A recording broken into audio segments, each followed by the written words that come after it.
কেমিক্যালে চবিয়ে বাজারজাতকরণ করছে জলপাই। টাঙ্গাইলের গোপালপুরে মধুপুর হাটে কেমিক্যাল দেওয়া পানিতে জলপাই মিশাচ্ছে। তো মৌসুমী ফল জলপাই টক জাতীয় ফল লবণ মিশিয়ে কাঁচা পাকা সেদ্ধ করে খাওয়া যায়। জলপাইয়ের আচার, জ্যাম, জেলি মুখরোচক খাবার।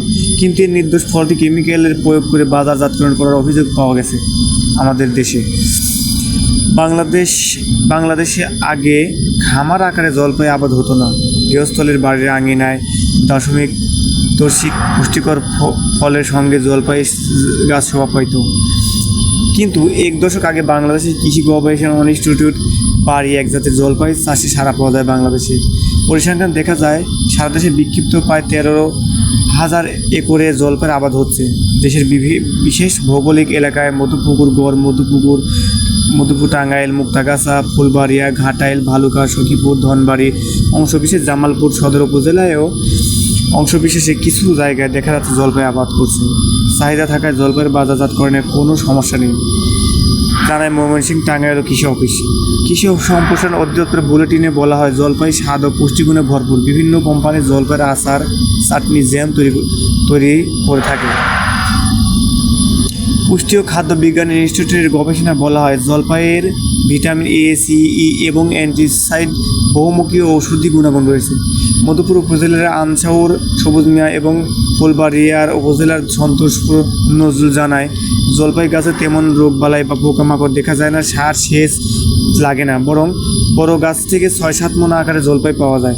টেকসই কাঠের জন্য অনেকে জলপাই গাছ লাগাচ্ছেন বিভিন্ন আসবাবপত্র তৈরির জন্য।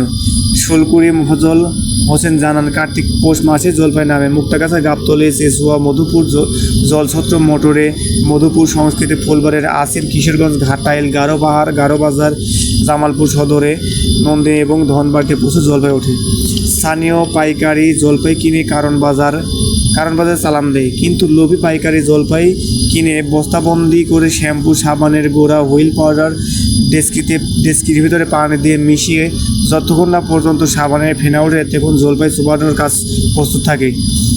তো এক্ষেত্রে আড়তদার এবং ব্যবসায়ীদেরকে যদি বলা হয় যে আপনারা কী কারণে জলপাইয়ের পানিতে সাবানের পানিতে শ্যাম্পুর মধ্যে জলপাই চুবাচ্ছেন, তো অনেকেই বলে থাকে জলপাই সাবানের পানিতে হুইল পাউডার দিয়ে মিশিয়ে যদি পানিতে মিশিয়ে রাখা যায় তাহলে এটা সুন্দর মতো কাঁচা থাকে, দীর্ঘদিন কাঁচা থাকে, এটা এই ফল পাকে না, নষ্ট হয় না।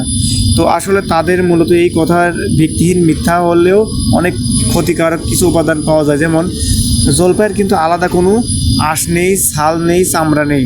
তো সরাসরি কেমিক্যাল দেন আর হুইল দেন, তাতে প্রভাব ফেলে এবং ক্ষতিকর কেমিক্যালের চাইতেও এরা বিষাক্ত হয়ে যায়। যেমন একটা কেমিক্যাল আমরা বাজারে যে খসখসা ভাবগুলা জলপাই পাই, অনেকে কিন্তু এই খসখসা ভাবের জলপাই নিতে চায় না। কী কারণে? বলে এই জলপাই নষ্ট না, কিন্তু প্রকৃতপক্ষে সেই খসখসে আকারের জলপাই কিন্তু অনেক ভালো এবং নিরাপদ, স্বাস্থ্যসম্মত।